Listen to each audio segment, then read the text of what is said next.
I look at this event and I think, what's it going to be like next year?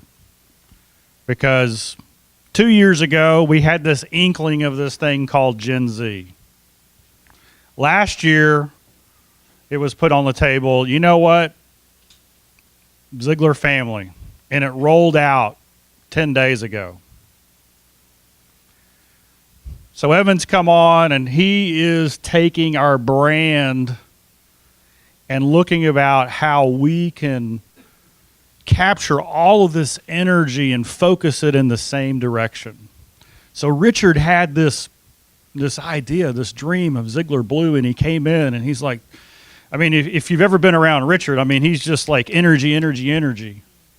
I mean, that's what he is, and he communicates to the law enforcement community in a real special way. And he's like, we've been talking about it. We were talking about it last year, and he's Tom, I'm not exactly sure how to do it. All I know is that I know that when I get in front of a room of law enforcement, their families, the community they serve, and everything that's involved, that I know how to connect.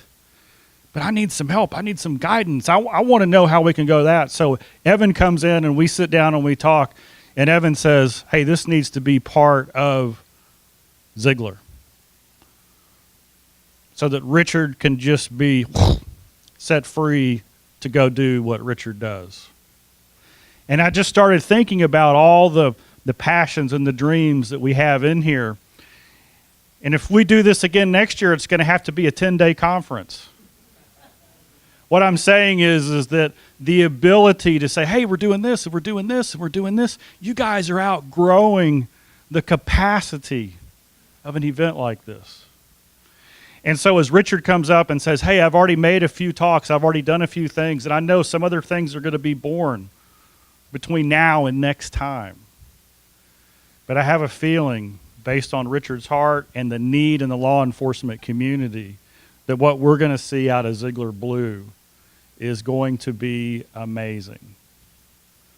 And so every time I get up and I say, hey, there's this thing called Ziglar Family, and we're not sure what it is. Matt and James come in, hey, you know what? We want to work with youth. I'm not sure what it is.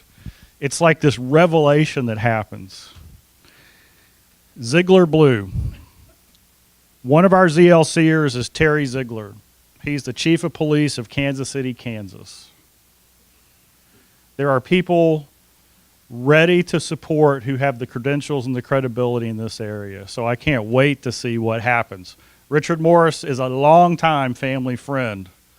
He personally worked with Dad and helped him in the last years of his life physically. And it's my great honor to bring up Mr. Richard Morris. Sergeant Richard Morris.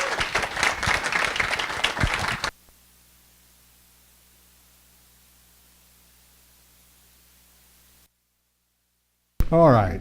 Oh, there we go.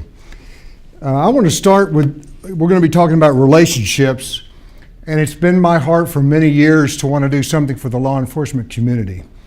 And having the experience as a karate teacher for 46 years, it gives me some insight to the warrior community. Being a police officer now for 38 years, 36 with Fort Worth, retiring as a gang intelligence sergeant, and then now 2 years with Tarrant County, I know that I have the opportunity, because of what I've done in my life, to reach officers. I became a pastor, a police chaplain at the request of my police chief years ago, and it gave me just a stronger depth and insight into what I can do to help officers. I'm currently a police chaplain. I don't get paid. I do it as a reserve, and I don't try not to work in uniform anymore unless I just have to at a special event. I've already had enough of those kinds of experiences. So I think that what I'm doing and what we're doing together and partnering with Ziglar, that's going to make all the difference in the world. Let me figure out how to do this. That's not it. All right. There we go. Okay, so, well, we had a break earlier, and I'm walking by the hallways around lunchtime, and I see this woman in the hallway, and she seems angry. And I thought, well, I hope she's not having some kind of relationship problem. She says, I'm going to tell you, he looks just like Stinker. And I thought, well, I don't know if that's a dog or a cat or her husband, but I began to pray for her just in case. One time I went to pick up Dave Grossman. I have a lot of friends in the Warrior community. And I went to pick him up at Southwest Airlines at Love Field. And as I go there, I'm walking through and some ladies recognize me. This is a true story. 3 or 4. By the way, the funniest stories are the ones that really happen, aren't they? And so as I'm walking, they run over to me. Their hands are up. They're excited. And they get about this close. They just stop like that. And I thought, well, I know Zig has talked about that 23-hour deodorant and how everybody needs some time to themselves. I was hoping that mine was not failing at that time. And they said, oh, I'm sorry. It's just that you look like my best friend's husband, and we're here to pick him up. I said, oh, okay, that's all right. So I go around, and as I go around, I'm sitting down waiting for Dave to come up, and so I'm standing by the exit door. All of a sudden, another woman, a beautiful girl, runs up to me just excited and runs and gets about that close again and stops. And I said, did you think I was your husband? She said, yes, I did. And she said, he looks exactly like you. I said, bless his heart. But that was pretty strange. Now, there are approximately 900,000 officers in the United States, and it's talking about tribal police, it's talking about military police, federal law enforcement officers, state, county, city, all the different levels. And we don't see them off duty very often. How many of y'all have police officers going to your church? And if so, how many do you have? We probably have about 75 officers at our church. That's great. How big is your church? It's probably about 5,000 people. There we go. Anybody else? The sad thing is, the police tend to isolate themselves because of the work that they do, because of the awkwardness in the relationships that they have. And so I'm going to be talking about that today, how we could hopefully make a difference. Now I can see the slide, but I can't see the remote. There we go. She said, oh, you don't need to use your glasses. Ha! And she was right. Thanks, Kanya. Just having you close by seems to make a great difference. Oh, sorry. I was going to preach one time. I still preach occasionally. I no longer pastor a church. And I'm going to the Gainesville, Texas Baptist Church. So it's a relatively large church with a small community. And so I walk in, and it's interesting that they have the choir right behind the speaker, right behind the pastor. And that made me a little uncomfortable. So as I walk in, I say, how you doing? And I'm looking them over to make sure they don't have a gun or something. And then I get up to speak, and I said, first I'd like to tell you I want to thank this choir. Would y'all stand, please? I said, stand. And turn around. Now you can sit back down. It sounds strange, but I've been shot 4 times. I've been stabbed several times. I've been run over. I've been hit by so many cars I can't count them.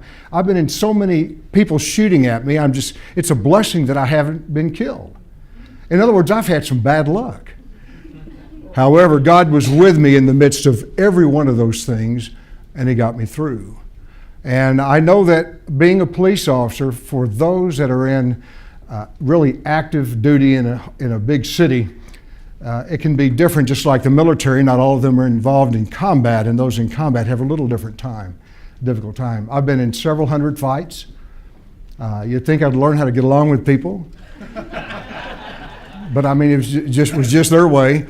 I've had to take people's lives. It was difficult. My wife did not know that for the first 25 or 30 years because I just couldn't talk to her. You can't, as a police officer, you just can't talk to everybody about the things that you're experiencing or the things that you've done because they're in shock. They're in awe. They don't know what to say. They're uncomfortable.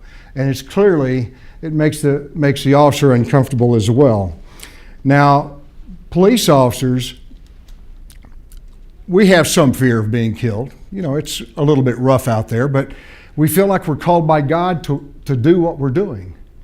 And so it's not quite so bad. But the problem is the social media, the news media, they paint such a negative portrait on police officers, and I just don't think that's the way it ought to be. And the interesting thing is, since 1968, police are at an all-time high for public favor by the Gallup poll. And the media is at an all-time low. since about the same time. I wonder if there's some kind of relationship there. So we can't always believe what we see on television, can we? So I want to give you a sort of a peek, give you an insight into the mindset of what the warriors in our community go through, how they're different, how you can relate to them, how you can respond to them, how you can build relationships with them, and where it's a symbiotic relationship where everybody wins. I think that it's important because, you know, our police officers are the first line of government that most people ever see. And we need to be able to find some way to connect. I have a friend I've met through Tom, and he gave me his permission to use his name. He had met with Tom because Zig had impacted his life at a few events that he had gone to, and his name is Tony. And Tony had some struggles, suicidal thoughts, major clinical depression, was medically retired from the DPS because of it. And so it's one of those things where there's so many difficulties, even his wife and family don't fully understand. But I get it. I know what it's like to be depressed. I've been depressed. I've had suicidal thoughts. I've seen everything. And so because of that, I had a little extra communication by virtue of my position. So what I did is I gave him a 6-week Ziglar legacy coaching program, which absolutely turned him around. We just finished the 6th week. I gave him the course on his birthday, which was February 15th. We met at Polito's, not Politos, but he likes to go there to eat. It's Mexican food. And he gave his life to Christ that day. So here's a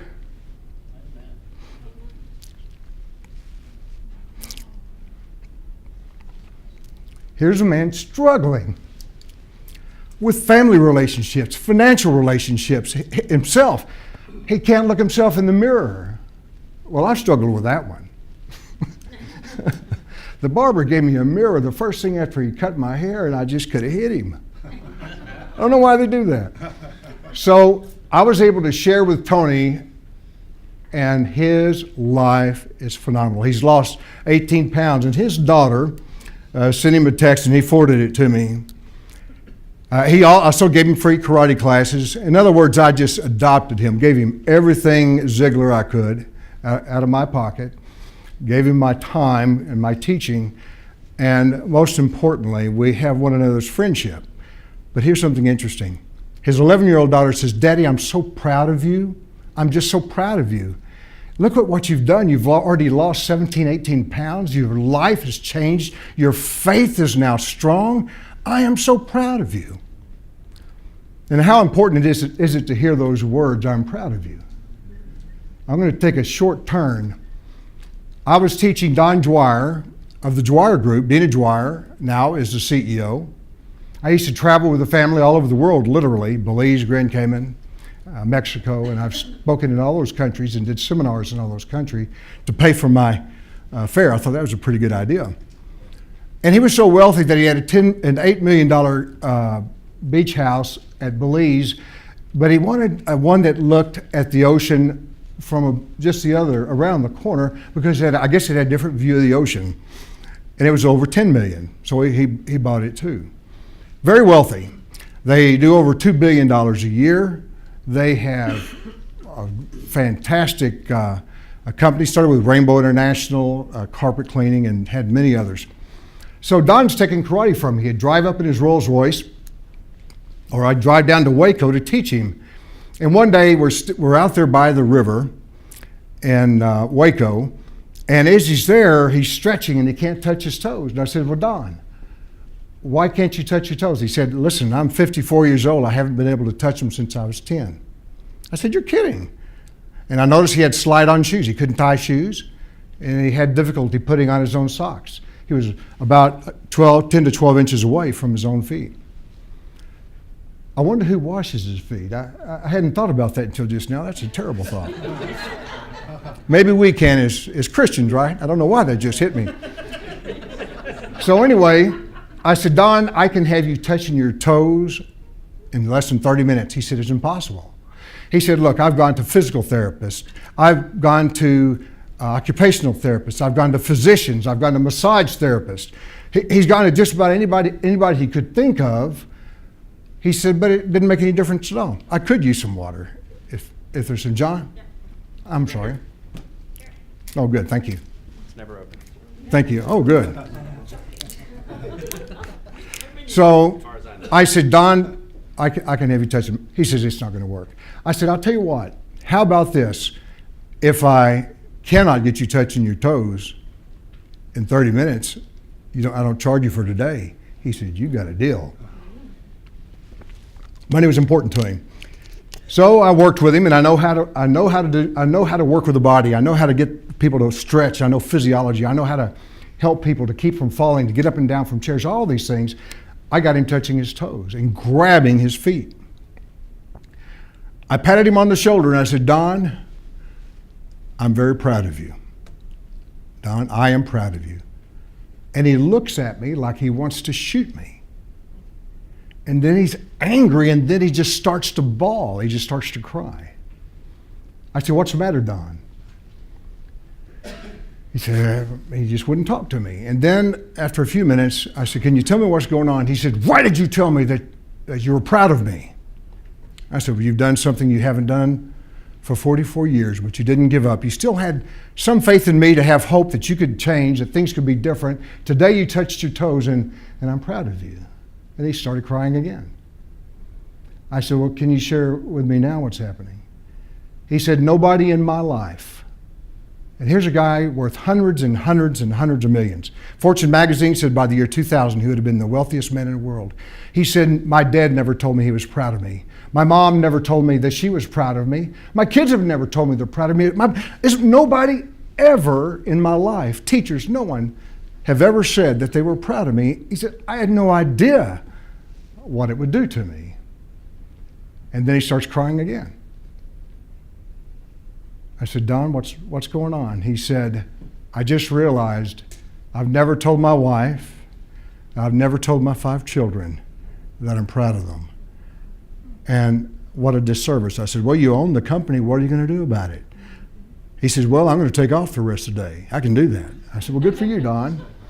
He said, I'm going to go home and I'm going to talk to my wife. I'm going to find something specific. It needs to be something specific. Flattery is cheap. It has to be good praise. He said, I'm going to find something and let her know I'm proud of her. And then I'm going to go to each one of my 5 kids. And then tomorrow I'm going to go to my company, to all my staff, and then we're going to have, as a matter of fact, a convention in a few weeks, and I'm going to speak to literally thousands of people who are there, my franchisees, and I'm going to find something for them. So it was wonderful. I was so thankful. I just praised God for using me in that way. He goes home. I see him again in about a month and a half or so, and I said, Don, how'd it go? He said, how did what go? I said, well, when you went home to talk to your wife and kids, he said, it had an even greater effect on them than it did on me. He said, I don't think we've ever cried together like that ever in our life, and to hold one another and pray together. He said, this has done more for the relationship that we have than anything I've ever done. He said, when I spoke to the franchisees, and since then, our stock, our income, literally for my company, went up more than 18% higher than it ever has before. And it's because the people feel better about themselves. I said, fantastic. He says, what do you mean fantastic? I said, well, that's a lot of money, isn't it? He said, oh, Richard, that's a lot of money with the amount I make. I said, is there like a bonus for me? And that's kind of what he did. He said, laughed, and I said, no. He said, no, but I sure do thank you. And I said, listen, that's praise enough. I fast forward now till about a year and a half ago, and I'm watching Who Do You Think You Are? And, Undercover Boss. I'm watching Undercover Boss with my wife, and I see Dina on there. And she is the undercover boss, and she's working with her company, and she has a woman that she's working with. And at the end of the show, she had the reveal, and she's sitting with her, and she said, I want to tell you something. I'm just so proud of you.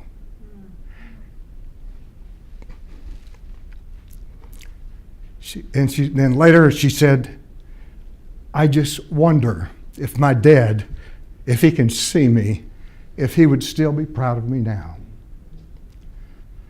Your words are critical. They hold the key to life and death. I've seen people die of shock because of the words we use. I've seen people live and have hope because of the words we use. How often do you think the police officers are encouraged by other people who usually turn their head away when they walk by? It doesn't happen often, truly. It may be surprising, but it's true.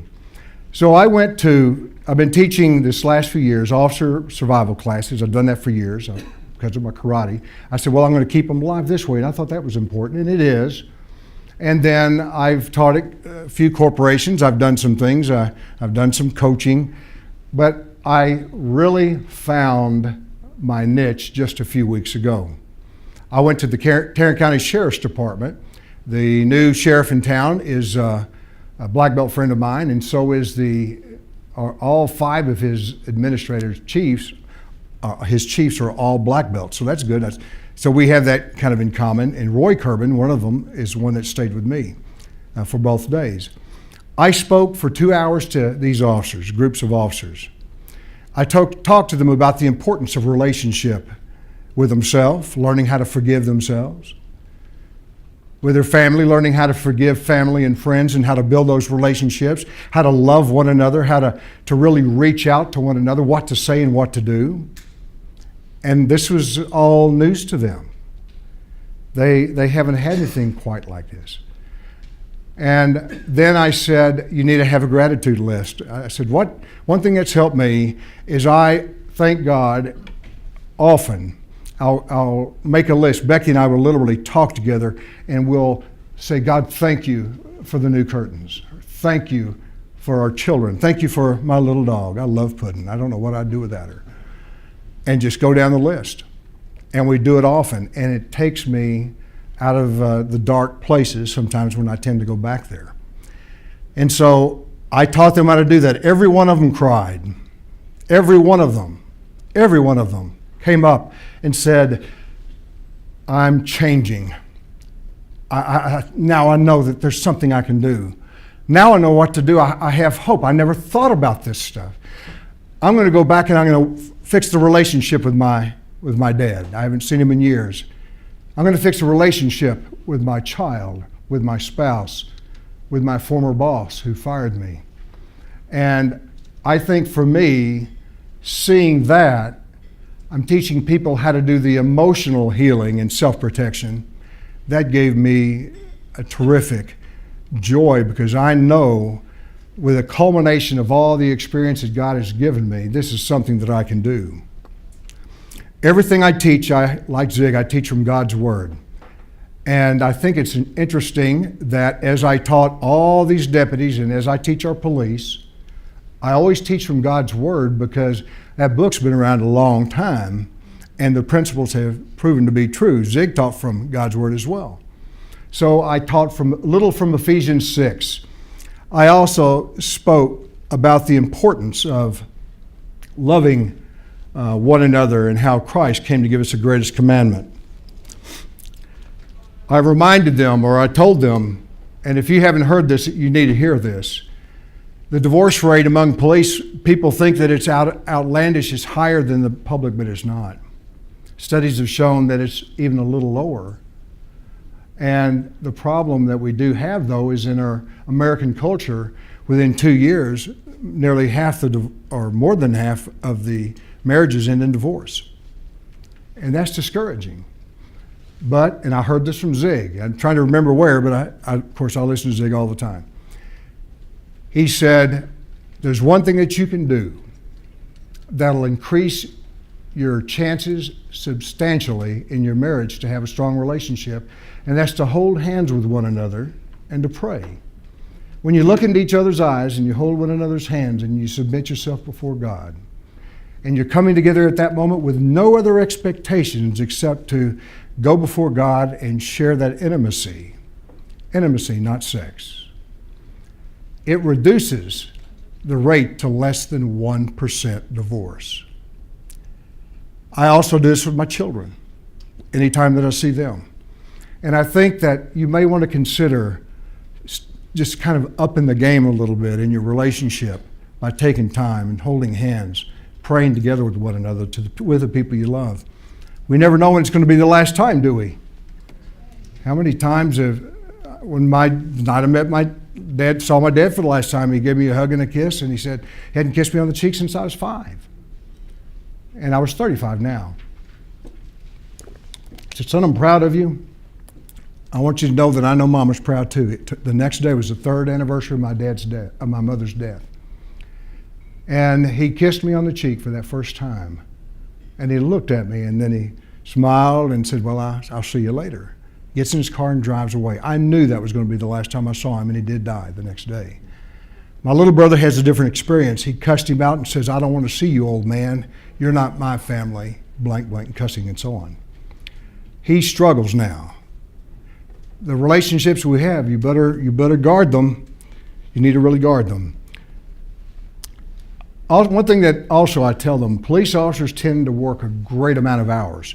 They work part-time jobs. They sometimes are very protective. They don't want their wives out working at night somewhere. They'd rather them stay home with the kids, and that's what Becky did with us. She finished high school, but she had no other education. It'd be hard for her to make much money, where I could just go work a few hours as a police officer and bring more money home. So I did that. And so being protective. But the problem is, if you work too hard, it can literally cause things to go south. I remember one time, Becky and I were driving out of the driveway. Who remembers the CB radios? Anybody? I had a 1977 Camaro, and man, it wasn't old either. It was only a few years old. I grabbed the microphone as I'm driving out of the driveway with Becky, and I said, this is Baker 317, I'll be 1015, one white female. And then I looked at her and I go, oh. She said, what does that mean? Well, I said, well, it means that I'm taking a white female to jail. I said, honey, I think I'm working too much. So that's absolutely what happened. Okay, relationships begin with good communication. And I remember yesterday, Evan said, you know, I don't know how long I'm going to be here. It troubled me for just a minute, and I realized he probably meant it Ziglar, or maybe he had to step out to the boys' room. I don't see him right now, but I'm not pointing fingers. But I remember one time I went to Harris Hospital to see a retired police officer, and I go see him, we laugh, we have a fantastic time. The next day I go back and the sheets are folded and the bed's made and the room's empty. As a chaplain, I've gone to many rooms like that, and it means that somebody has passed away. So I go to the nurse and I said, well, what happened to Officer Smith? She said, he's gone. I said, well, is he gone or is he gone? Well, he's not with us anymore. I said, wait a minute. Is he not with us anymore or is he not with us anymore? She said, no, he's gone home. I said, well, ma'am, you're not helping. Did he go home or did he go home? And I mean, she was laughing so hard the people came out of the rooms. I think it was healing for everybody. But sometimes we have a little difficulty with communication, but man, it can be fun when it happens like that. Dave Grossman is a friend of mine. He is an Army Ranger, he's a retired Ranger and West Point soccer professor. He tells the adage that an old retired colonel from Vietnam told him, he said, son, I want you to know that there are 3 types of people in our society. Most of them are sheep. They account for about 98% of the population. Sheep are generally good. The people are good. They mean well. They're the workers. They go home. They take care of their families. They mow the yards. They have good community standing. These are good people, but they're sheep. They follow. They don't lead. Then there's another kind, and that 1% will be a wolf. And the wolf preys on the sheep, kills, sometimes not for food, but for fun. And they'll devour the sheep. The wolf I'm speaking of would be the aggressive sociopath, one that doesn't mind hurting other people. And we have wolves in the land, wouldn't you agree? But then there's another carnivore, another predator. The last 1% is the sheepdog. Still howls at the moon, still growls, snarls when the moon comes out. And he makes the sheep very uncomfortable because they remind him so much of the wolf. But the problem that we have with the wolf is the wolf will destroy. The benefit we have by having the sheepdogs, the leadership that we have, are the sheepdogs, because the difference is they will give their life to save another. I've risked my life many times, many times. I know I've told you that I've taken lives. I've also saved many lives. They're not always grateful, but that's okay. That's all right. I didn't always get thanks. Sometimes I was cussed out. But I know that I did do something good. Well, I think that we have to remember our military and our police think differently. They're the sheepdogs. We have many sheepdogs in this room. Tom, I left my gun over there beside him, but I know he's got one too. I feel comfortable being around people that are caring. As a matter of fact, I was at Venus United Methodist Church as the pastor. And while I'm down there, I had just gone through the Wedgwood Baptist Church massacre. 7 were killed, 7 more wounded during the church service. My daughter was almost there. She was going to go. Something with a youth leader at the other church says, well, why don't we just stay here, pray at the pole here. It was on September, I think it's 18th or 19th. So I decided, I need to wear my gun all the time. I wore it when I preached, and our church it was a small church, so the air conditioning was hard. It didn't cool the room near as well as it should. They didn't turn it on early enough. So sometimes I'd show them I have a coat, but then I'd take it off. And a lot of people got uncomfortable when I had that gun. They were angry even. I had one young lady threaten to quit the church because they were so uncomfortable. It's interesting, later she became a police officer. What do you think about that? But I'm going to tell you something fantastic, and it's true. The offerings went up 200 or 300%. They really did. One of my favorite sheepdogs was a shepherd named King David. He is the only king that was also a shepherd. Think about that. He was a humble man. He was not the oldest of the brothers, but he was sent out and to work out with the sheep until he was finally called into the ministry of being a king. And while he was there, Saul finally got jealous because Saul killed his thousands, and David killed his tens of thousands. So when he went to go get the Philistine foreskins, they didn't just leave them on the front porch. He killed a lot of people.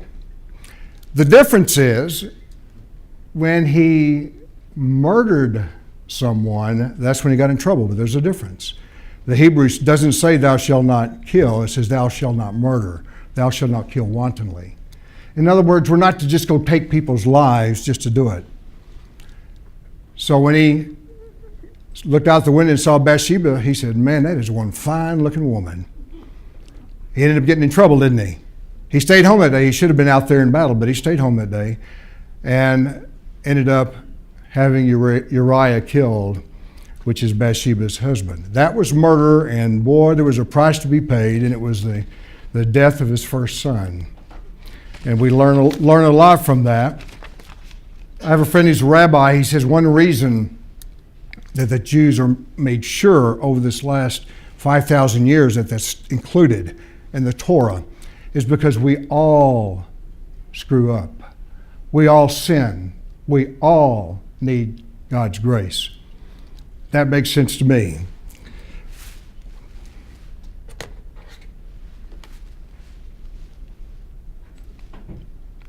Oh, it doesn't go that way, does it?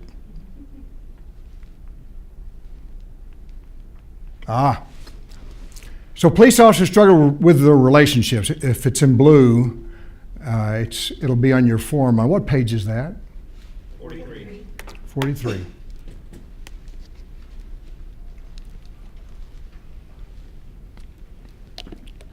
This is why they feel awkward.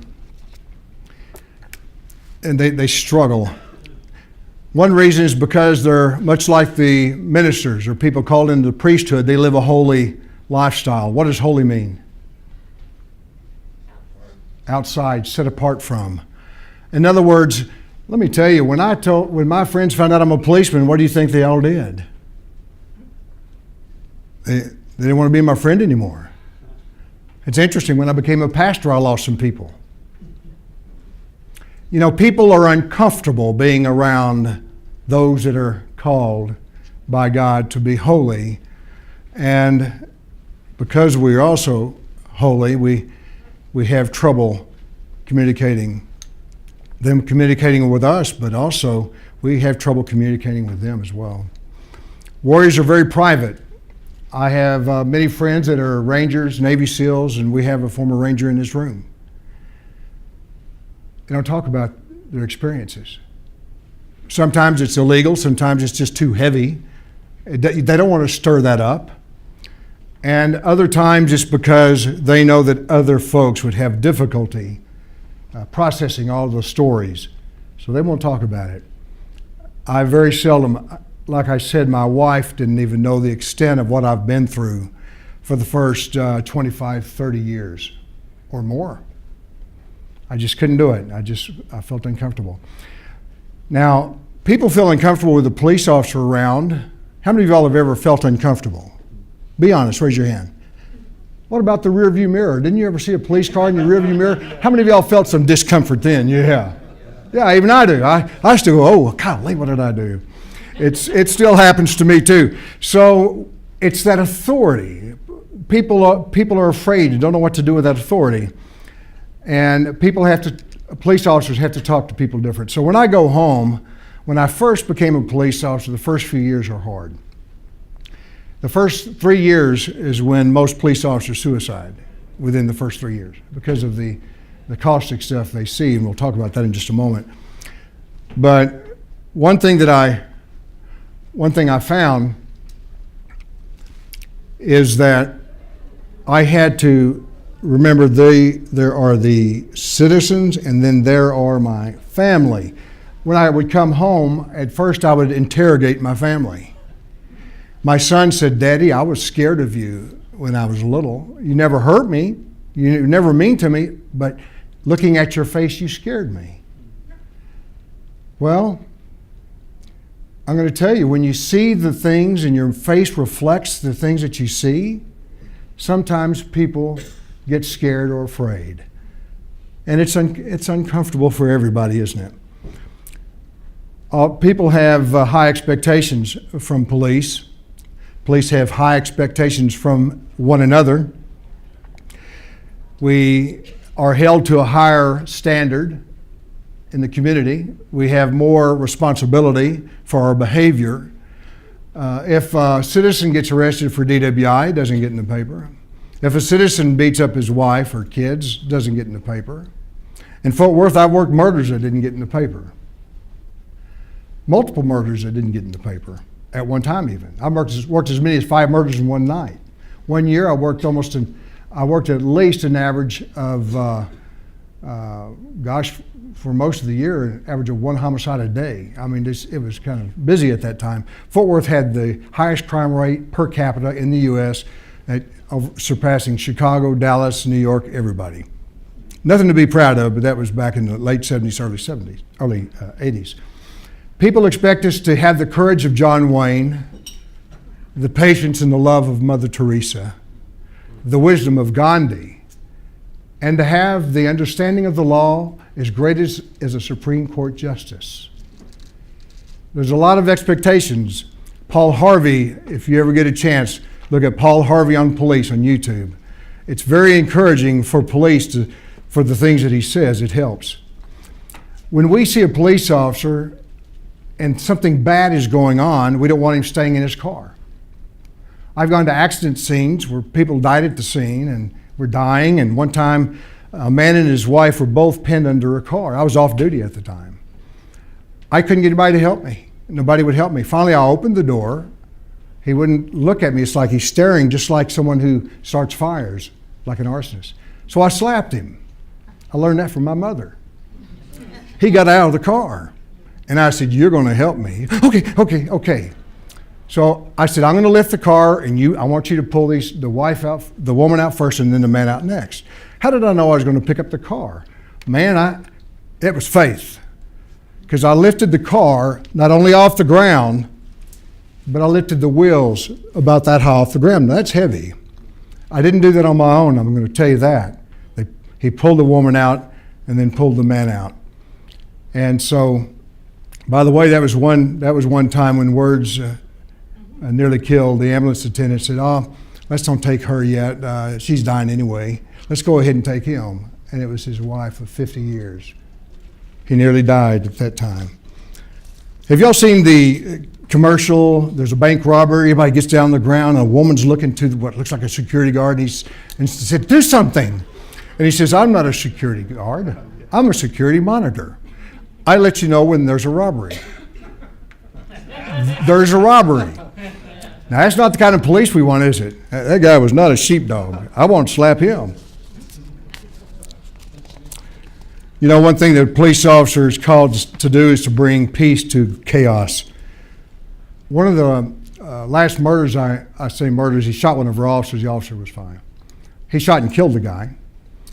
And I go out there, and it was a housing community, and I mean hundreds and hundreds of people were out there rioting. They did not like that. It was a community of Crips and Bloods, gangs, and they are opposing one another, but it was an old community, several generations old in this community in Cavill. So as I went there, I drove up, and one of the officers said, thank God it's Richard Morris. And it was not because I'm tough. It's because I never travel alone. I always travel with the Holy Spirit. I always ask God to be with me. I am never, ever, ever by myself, and that keeps me from being afraid. I am just not a afraid kind of a person.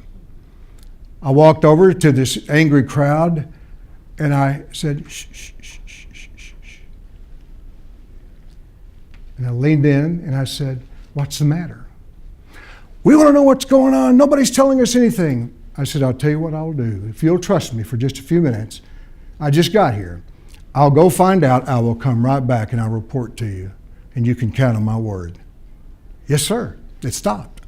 I go, come back. I did what I said. No riot, no problems. And so we have to bring calm, and it's not easy. Now, Jesus said, blessed are the peacemakers, for they will be called sons of God or children of God. But notice he didn't say peace enjoyers. He said peacemakers, and sometimes we have to use violence to bring peace, don't we? Teddy Roosevelt said, don't hit anyone at all if you don't have to, but if you do, hit them hard. And that's kind of been my philosophy. I'm still here. While a firefighter seldom uses fire to fight fire, a police officer or the military often use violence to combat criminal violence. So we have to master violence. We cannot be mastered by violence. We have to learn to master that violence ourselves. Now, you can't just, another thing too, police officer, when I go up to the scene and say there's somebody holding a gun, I can't say, put the gun down or you're going to have to sit in the corner. I'm going to make you go out in the hallway. It's just not going to work. You have to be a pretty strong person. And I have been that. I'm grateful. They expect us to be professional, competent, and confident. That's not it. That's not it. All right, I'm going to have to keep my glasses on. Which one is it again? Bless you. Show me which one it is on here. I don't know. Okay, good. Got it. You bet. Okay, so police officers have to learn to be desensitized. They have to depersonify the people that they run across. And they have to also be able to personify them again. If a surgeon is about to do surgery, he can't say, I bet that's going to hurt Johnny terribly. You know, as a matter of fact, they generally mask the face. They put up a little shield so they don't see the face for that very reason. They'll have it covered except for where the surgery is being produced. Police officers going to tragic places, boy, we have to be able to do very much the same thing. The problem is when officers have to go to that and they depersonify folks just to get the work done, sometimes they have trouble going back down to normal and realize that these are people that need to be talked to. And so it happens to us, and if we come home, a police officer comes home from work, give them a few minutes to let the stress hormones leave the system, let them kind of detox. It really needs to be done. I told you about the officers committing suicide within the second and third year. It's because their brain is organically, structurally, and chemically different due to all the things that they see. They see a lot of stuff out there. Now, they have a high-stress environment, but they also have a lot of vicarious stress. What is vicarious stress? Is it what could happen, what they think may happen? It's like secondhand smoke. Like, this woman's husband died, I grieve with her. And so you cannot be around cigarette smoke without having vicarious smoke problems. You're going to have health problems because of that. Well, the same thing happens here. Police officers have poor health. They live 15 years less than the average citizen. 15 years less. That's horrible, isn't it? They also, 50% of them die within 5 years of retirement. And they're 25 times more likely to die of cardiovascular disease. There are a lot of reasons for that. It's because of meals, it's because of stress, of changing shifts and so forth. It's because we spend 99% of our time in quiet time, then all of a sudden it's just sheer terror. Your slides will be on your email and on your Facebook page. Sure. In 2015, we had 50,212 police officers killed on duty, injured on duty, and we had 144 killed on duty, and about 200 were killed off duty, and it's not counted in the same stats generally, and about as many as 400 commit suicide a year.